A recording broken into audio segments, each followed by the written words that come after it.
There goes Beltrán, driving it, got it! Ripped in the air to deep right field, and we're going home! Beltrán with a home run! Fourth switch hitter all time to reach 400 career home runs.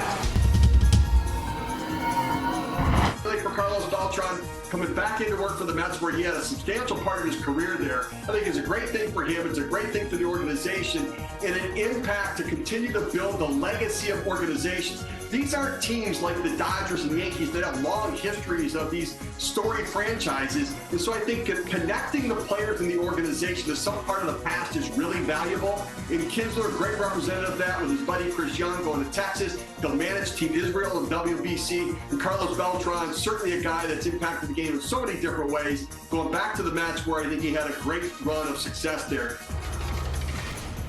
MLB.com has the story about Correa deciding to not participate in the World Baseball Classic this year, and largely it's for family reasons. He and his wife expecting their second child in the month of March, and the logistics of being there and being a father and wanting to be present at the birth of his child and also potentially play for his country.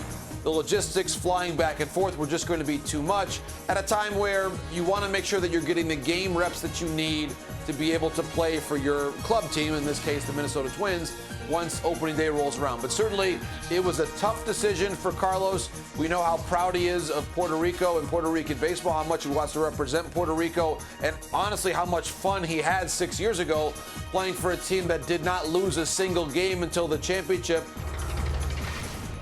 And we're learning that Luis Severino won't pitch either. Whose decision was that? What's behind it?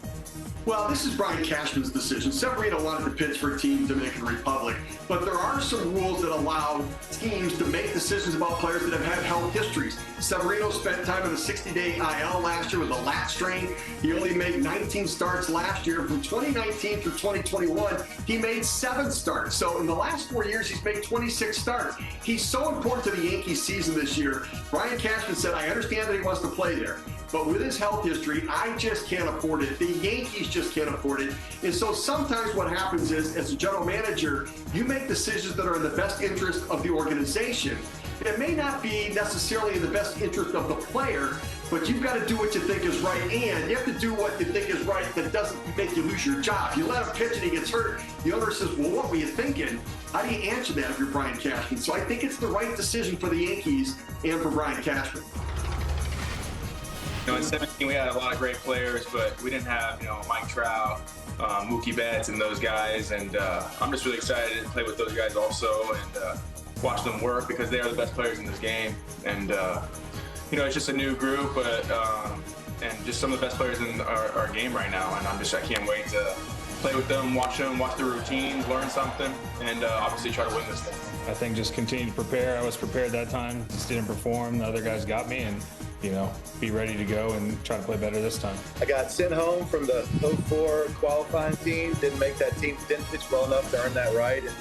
And I need to right that ship, but more than anything, I want to help bring a gold medal home.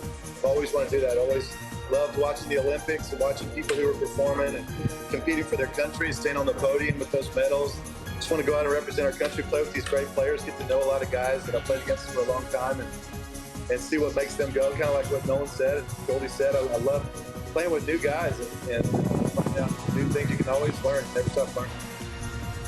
And on our Black History Month, number 7 stands for 7 MVP awards to Barry Bonds. Just gigantic numbers. When you look at average home runs and RBI, traditional stats, okay, but the OPS is staggering. 01, 02, 1379, 1381, 1422, and 04.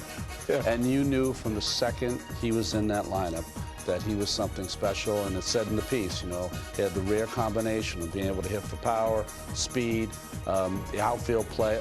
Everything that he did was just special, and he had that swagger that superstars have, and it was special to play against him. For more on these and other stories, keep it locked to MLB.com. It's baseball everywhere.